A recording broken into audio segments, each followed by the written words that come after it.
Hello friends, welcome to my YouTube channel. हमारे channel में आप सभी का स्वागत है। ये है दृष्टि करंट अफेयर्स का इंटरनेशनल रिलेशन वीडियो। इसमें अंतर्राष्ट्रीय संबंध जितने भी आई करंट अफेयर्स में है, एक एक लाइन कवर किया गया है। तो वीडियो को पूरा देखें, वीडियो को स्किप ना करें। अगर आप पहले की वीडियो देखना चाहते हैं तो पहले से 2 वीडियो अपलोड कर दिया गया है, वो आपको हमारे चैनल पे मिल जाएगा।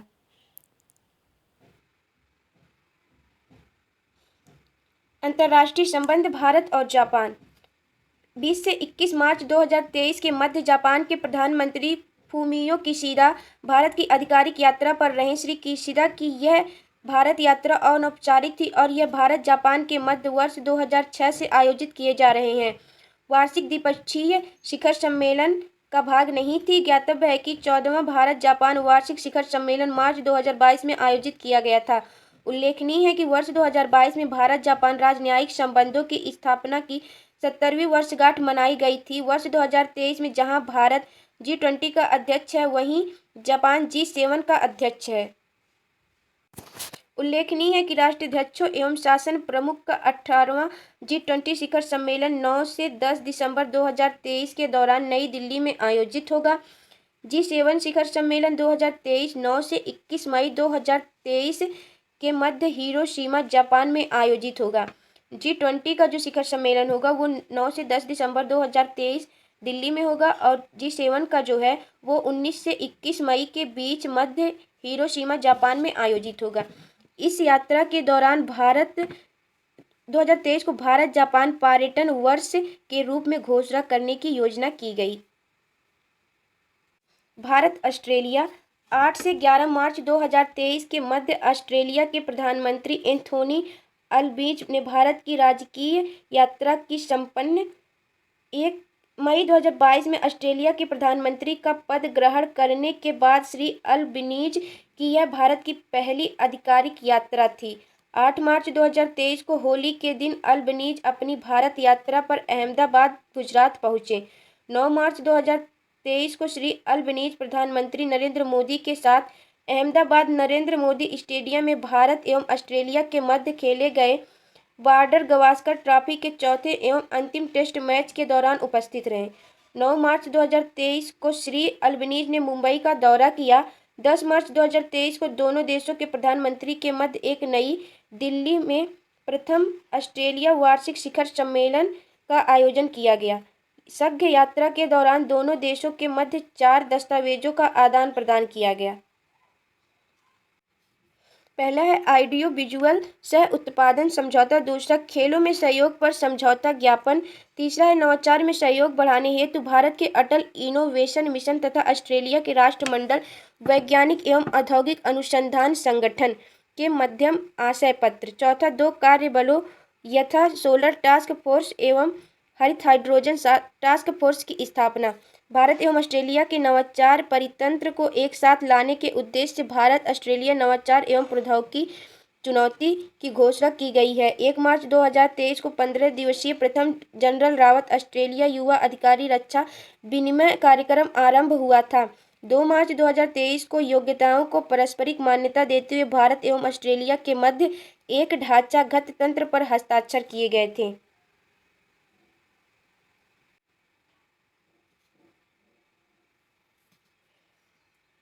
यह दोनों देशों के बीच छात्रों एवं पेशेवरों की आवाजाही को आसान बनाने में मदद करेगा। डिंकिन विश्वविद्यालय भारत में अपनी शाखा खोलने वाला पहला विदेशी विश्वविद्यालय। 3 मार्च 2023 को ऑस्ट्रेलिया के डिंकिन विश्वविद्यालय को भारत में अपनी अंतर्राष्ट्रीय शाखा खोलने की मंजूरी प्राप्त हुई है। यह पहला विदेशी विश्वविद्यालय है जिसकी कोई शाखा भारत में स्थापित की जाएगी। डिंकिन विश्वविद्यालय गिफ्ट सिटी, गांधीनगर, गुजरात में अंतर्राष्ट्रीय खाद्य परिसर की स्थापना करेगा। इसकी गणना स्थापना हेतु मंजूरी अंतर्राष्ट्रीय वित्तीय सेवा केंद्र प्राधिकरण द्वारा प्रदान की गई। उल्लेखनीय है कि अक्टूबर 2022 में अंतर्राष्ट्रीय वित्तीय सेवा केंद्र प्राधिकरण अंतर्राष्ट्रीय शाखा परिसरों और अपतटीय शिक्षा केंद्रों की स्थापना और संचालन विनियम 2022 को अधिसूचित किया था। भारत ऑस्ट्रेलिया एकता। 29 दिसंबर 2022 को भारत ऑस्ट्रेलिया आर्थिक सहयोग और व्यापार समझौते लागू हो गया। ध्यातव्य है कि भारत एवं ऑस्ट्रेलिया के बीच आर्थिक सहयोग और व्यापार समझौते 2 अप्रैल 2022 को हस्ताक्षरित हुआ था। भारत ने वर्ष 2022 के दौरान 2 व्यापार समझौते को प्रभावी बनाने का अद्वितीय गौरव हासिल किया। उल्लेखनीय है कि भारत ऑस्ट्रेलिया एक्टा से पूर्व 1 मई 2022 को भारत यूएई व्यापक आर्थिक साझेदारी समझौता लागू हुआ था। यह एक दशक से भी अधिक की अवधि के बाद किसी विकसित देश के साथ भारत का पहला व्यापार समझौता है। उल्लेखनीय है कि इससे पूर्व भारत ने वर्ष 2011 में जापान के साथ व्यापक आर्थिक भागीदारी समझौता हस्ताक्षरित किया था। एक्टा के लागू होने से सभी ट्रैफिक लाइनों पर शून्य शुल्क सीमा के साथ भारतीय वस्तुओं में ऑस्ट्रेलियाई बाजार तक पहुंच प्राप्त होगी। मूल्य के संदर्भ में 90% ऑस्ट्रेलियाई निर्यात को भारतीय बाजार में शुल्क तक पहुंच प्राप्त होगी। एक्टा के तहत ऑस्ट्रेलिया भारतीय छात्रों को 4 वर्ष तक की अवधि तक पढ़ाई उपरांत कार्य वीजा पोस्ट स्टडी वर्क उपलब्ध कराया जाएगा। इससे ऑस्ट्रेलिया में अन्यनरत 1 लाख से अधिक भारतीय छात्रों को लाभ प्राप्त होगा। इस समझौते के परिणाम स्वरूप सूचना प्रौद्योगिकी आईटी सेवाओं के द्वारा कराधान भी समाप्त हो जाएगा। उल्लेखनीय है कि ऑस्ट्रेलिया अपने घरेलू कराधान कानून में संशोधन के माध्यम से ऑस्ट्रेलिया की तकनीकी सेवाएं प्रदान करने वाली भारतीय फर्मों की ऑफशोर वाय के कराधान को बंद करने पर सहमत हो गया था। भारत और भूटान 3 से 5 अप्रैल 2023 के मध्य भूटान नरेश जिम्मे खेसार नामग्याल वांगचुक ने भारत की आधिकारिक यात्रा संपन्न की। उल्लेखनीय है भारत भूटान की 13वीं पंचवर्षीय योजना सहयोग हेतु सहमत हो गया। उल्लेखनीय है कि भूटान में भारत के सहयोग से मांगछेदु जलविद्युत परियोजना क्षमता 720 मेगावाट का निर्माण किया गया था, जिसे हाल ही में भूटान को सौंप दिया गया। भूटान में भारत भूटान सहयोग के मध्य से विकसित अन्य प्रमुख परियोजनाएं पुनात सांगछू प्रथम जल विद्युत परियोजना 1200 मेगावाट, पुनाता सांगछू द्वितीय जल विद्युत परियोजना, खोलांगछू जल विद्युत परियोजना 600 मेगावाट, चूखा जल परियोजना 336 मेगावाट। उल्लेखनीय है कि भारत एवं भूटान के मध्य एक ऐतिहासिक परियोजना के रूप में सीमा परिय रेल लिंक का निर्माण प्रस्तावित है। यह रेल लिंक कोकराझार असम को गेलपू भूटान से जोड़ेगा। यह भारत एवं भूटान के मध्य पहला रेल लिंक होगा। भारत और इटली 2 से 3 मार्च 2023 के मध्य इटली की प्रधानमंत्री जॉर्जिया मेलोनी ने भारत की राजकीय यात्रा संपन्न की। उनके साथ इटली के उप प्रधानमंत्री एंटोनियो तांजनी एवं एक उच्च स्तरीय व्यापारिक प्रतिनिधिमंडल भी भारत यात्रा पर आया था। यह 5 वर्षों के अंतराल के बाद इटली के प्रधानमंत्री की भारत की पहली द्विपक्षीय यात्रा थी। उल्लेखनीय है कि इसके पूर्व अक्टूबर 2018 में इटली के तत्कालीन प्रधानमंत्री ग्युसेप्पे कांटे ने भारत का दौरा किया था। साध्य यात्रा के दौरान सुश्री मेलोनी ने 8वें रायसीना संवाद 2023 में मुख्य अतिथि एवं मुख्य वक्ता के रूप में भाग लिया। उल्लेखनीय है कि 2023 में भारत एवं इटली के मध्य राजनयिक संबंधों की स्थापना की 75वीं वर्षगांठ है। यात्रा के दौरान दोनों देशों के प्रधानमंत्री ने भारत इटली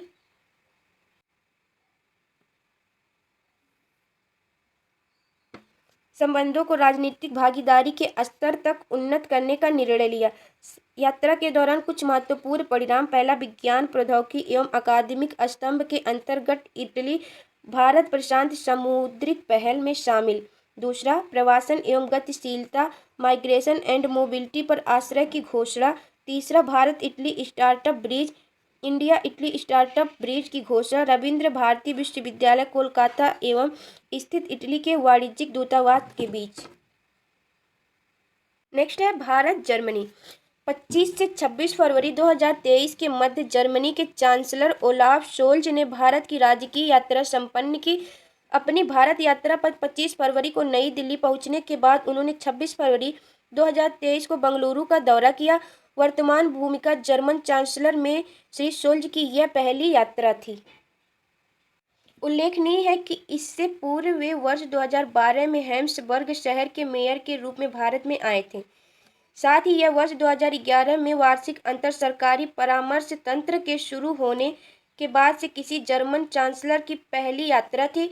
इस यात्रा के दौरान दोनों देशों ने नवाचार एवं प्रौद्योगिकी पर सहयोग में वृद्धि हेतु एक विजन वक्तव्य पर सहमति व्यक्त की। नेक्स्ट है भारत एवं मिस्र 24 से 27 जनवरी 2023 के मध्य मिस्र के राष्ट्रपति अब्देल फतेह अल सीसी ने भारत की राजकीय यात्रा संपन्न की। यह भारत की उनकी दूसरी राजकीय यात्रा थी।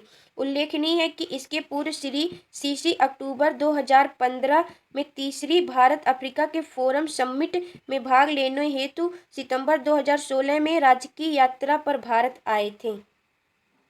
26 जनवरी 2023 को भारत के 75वें गणतंत्र दिवस के अवसर पर श्री सीसी मुख्य अतिथि के रूप में उपस्थित रहे। यह पहला अवसर था जब गणतंत्र दिवस के अवसर पर मिस्र के राष्ट्रपति मुख्य अतिथि के रूप में आमंत्रित किए गए थे।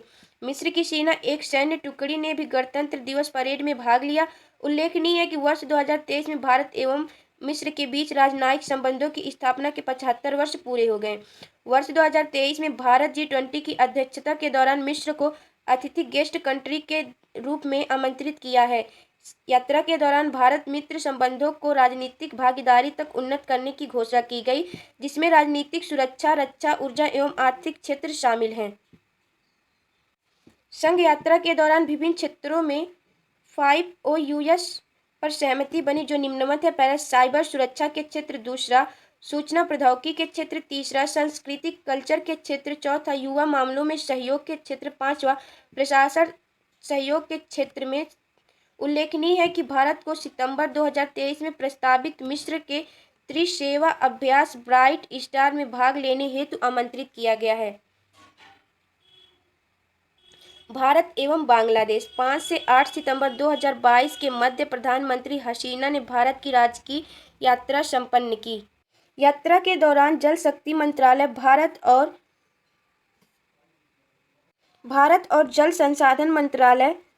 और जल संसाधन मंत्रालय बांग्लादेश सरकार के बीच भारत और बांग्लादेश की सीमा पर बहने वाली नदी कुशियारा से पानी की निकासी पर ज्ञापन समझौते पर हस्ताक्षर किया। कुशियारा जो नदी है वो भारत और बांग्लादेश के बीच का समझौता है। ध्यातव्य है कि कुशियारा नदी बराक नदी की शाखा है जो असम से होकर बांग्लादेश में प्रवाहित होती है। यात्रा के दौरान दोनों नेताओं मैत्री ऊर्जा संयंत्र की प्रथम इकाई का अनावरण किया गया। उल्लेखनीय है कि मैत्री ऊर्जा संयंत्र सुपर क्रिटिकल कोयला पर आधारित ताप ऊर्जा संयंत्र जो बांग्लादेश के खुलना डिवीजन के रामपाल में स्थित है। यह संयंत्र $2 बिलियन की अनुमानित लागत से स्थापित किया गया है, जिसमें $1.6 बिलियन भारत की विकास सहायता शामिल है। इसके अतिरिक्त दोनों पक्षों द्वारा रूपासा पुल का भी उद्घाटन किया गया। 5.13 किलोमीटर लंबा यह रेल पुल बांग्लादेश के मोंगला पत्तन को खुलना से जोड़ता है। साथ ही यह पश्चिम बंगाल में प्रोटोपोल और ग्रेटे में भारतीय सीमा तक कनेक्टिविटी प्रदान करता है। भारत बांग्लादेश मैत्री पाइपलाइन। 18 मार्च 2023 को प्रधानमंत्री एवं बांग्लादेश की प्रधानमंत्री शेख हसीना ने संयुक्त रूप से वर्चुअल माध्यम से भारत बांग्लादेश मैत्री पाइपलाइन का उद्घाटन किया। इस पाइपलाइन के निर्माण की आधारशिला सितंबर 2018 में रखी गई। IBFB भारत और बांग्लादेश के बीच पहली सीमा पार ऊर्जा पाइपलाइन है। इसमें बांग्लादेश को 1 मिलियन मीट्रिक टन प्रतिवर्ष उच्च स्पीड डीजल को परिवहन करने की क्षमता है। यह पाइपलाइन नुमालीगढ़ रिफाइनरी की सिलीगुड़ी स्थित विपणन टर्मिनल से बांग्लादेश पेट्रोलियम कॉरपोरेशन के पावारतीपुर डिपो तक विस्तृत है। इस पाइपलाइन की लंबाई 131.57 किलोमीटर है।